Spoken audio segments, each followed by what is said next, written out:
Hey guys, it's Lillian again. I am coming back to you with another video. As the title indicates, this is basically how I wash knotless boxed braids.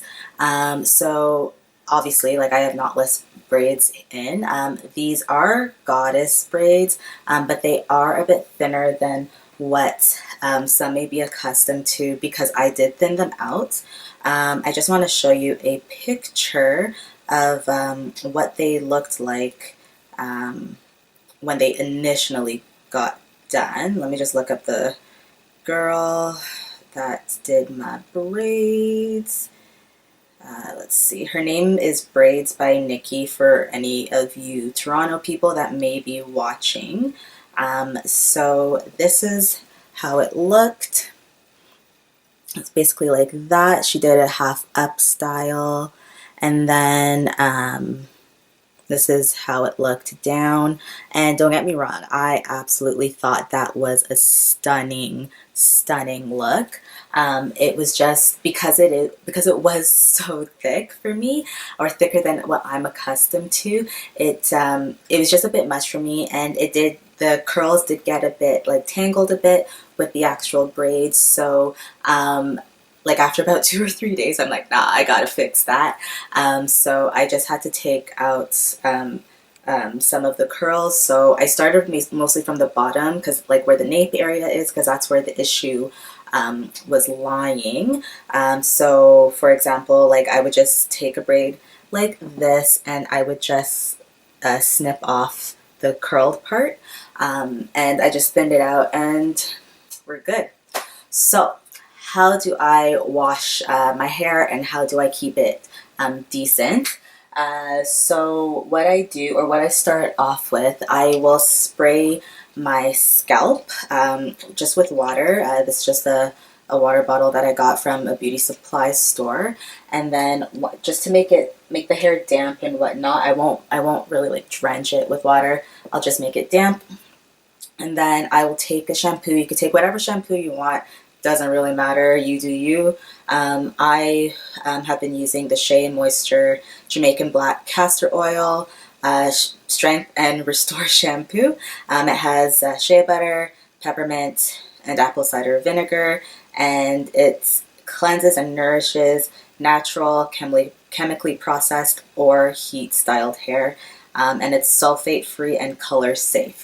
So this you can get, I know here in Canada, you could get this at Walmart, you could get it at Sally's, and you could get it at Clore Beauty. So I got this at Walmart, I'm pretty sure, and that's just what it looks like. So what I'll do is, after I've dampened my hair, I will take a little, I'll section it off. I usually go from right to left, so I'll have the hair back, but for the purposes of this video, we'll start on this side because of the part. So I would start here and put a little bit of shampoo in my hand, and I will rub it on basically all the parting of my hair, so going across, down and across, and then take the next section of braids, put it down, down and across, so on and so forth. And once that's done, I'll leave it on for however long I feel like I want to leave it on for, and then I will go in the shower and just rinse it all off. Once that's done, I will wrap my hair in a microfiber towel, which I actually did forget to bring to show you, but you could just Google it, microfiber towel, and that soaks up a lot of the water, which helps because, like, you know, braids could get a little heavy when they're wet. And then once that's done, I will go in with a moisturizer or some type of hydrating component. So what I use is the Camille Rose Honey Hydrate. It's like a leave-in thing. I don't think it's worded that well here, but it's just like, it's a leave-in conditioner type thing. It looks like this. I purchased this from Clore Beauty. The ingredients are pretty good. So first ingredients, honey, then olive fruit oil, castor oil, aloe leaf juice, bilberry fruit, sugarcane, sugar maple, sweet orange fruit, lemon fruit extract, caramel, and then something called Optifen. It's probably some type of binding agent. I have no idea. But yeah, I use that and I will moisturize my scalp and the new growth going all through my hair, or my just the scalp area. And then after, I'll go in with like a sealing component. So it's kind of like the whole moisturize and seal thing that people do. This is the oil that's from the same collection. It's the Herbal Tea Seal and Soften. It just looks like this. Again, this is from Chlore Beauty. I love it. It's great. It has good ingredients as well. And yeah, that's all I use. Sometimes if I'm feeling like I don't want to use that oil and I want something a bit easier to use instead of like having to pour it in my hand, I do have this other thing from the same brand, Camille Rose. It's called Cocoa Nibs and Honey Ultimate Growth Serum. It just looks like this. It smells amazing. I like, oh my gosh, so good. And I'll just, just put that on. And then that's about it in terms of washing. Now, if you don't want to use shampoo, which I do encourage that you use shampoo, but if you want to use something that is not as strong as shampoo, like maybe every other week, you can also use this. This is from the Cantu line. It's the apple cider vinegar root rinse, and it has tea tree oil in it. There's no sulfates, no silicone, no parabens, and no mineral oil. It's a gentle scalp detox. It deeply cleanses the scalp without stripping strands, and it says that it's great for weaves, braids, locks, and extensions. So this is what that looks like. So the process, it would be the same, dampen your scalp, get the new growth and all that stuff. Put this on. Obviously, because it's a liquid, I would not be pouring it into my hand. I would be putting it directly onto the scalp, and I would be like massaging it in and whatever. And then once that's in, like, it doesn't say that you have to like leave it in, but I do. And once I take it out, it is the most like refreshing feeling. I think it's great. So that's what I use. And then in terms of drying, obviously, like, while I'm like moisturizing my scalp and stuff, obviously you're gonna get drippage. Like, water is gonna be falling on your counter or whatever. So what I do, honestly, I just take a towel, and that's the best you can do, like, while you're doing that. But once your scalp is moisturized and everything, I would usually just put my hair all in one and bring it to whatever side.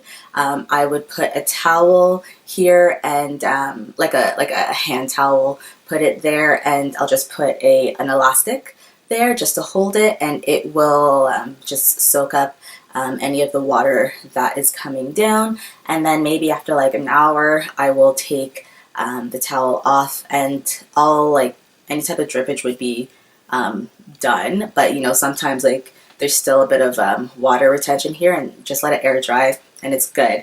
And then for people who like to lay down their edges, I do it like once in a very blue moon. It's not something that I do.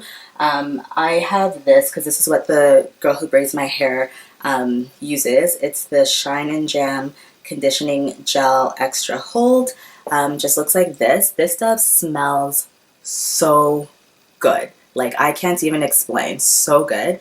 And she does a great job actually when it comes to doing my edges. When I do it myself, I'm not that great, and that's probably why I don't do it too often. But yeah, like I use it, I just use it like very, very rarely because it's like full. But yeah, that is how I wash my box braids. Like, there's no need, in my personal opinion, there's no need to be putting shampoo directly to the braids here, because this is not real hair. This is synthetic. Like what you're just wasting product if you're putting anything on this directly. And also I wanted to make mention, whenever I do take out my braids, because Obviously you wouldn't know because I haven't been on YouTube in a hot minute.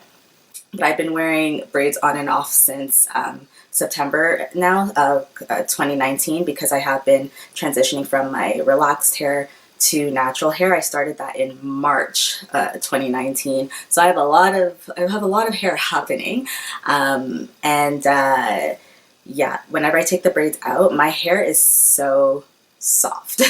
So soft because like how I prep my hair before getting it braided is I'll moisturize and seal my hair with either with some type of thick leave-in conditioner or the honey, and then I'll seal it with some type of oil. And I usually do blow dry my hair straight. That's the only time I'll really put heat on my hair. It just makes it easier for Nikki to braid my hair. But yeah, that is everything that I do when it comes to washing my hair when I have these braids in, and I hope that it was helpful for you. Let me know what do you do whenever you are washing your hair with braids, and yeah, let me know if any of these suggestions were helpful, and I hope that you comment again with anything. I feel like I just said that, but whatever. And just to subscribe, and I hope to come back with some more videos. I hope you all have an awesome day. We'll see you later. Bye.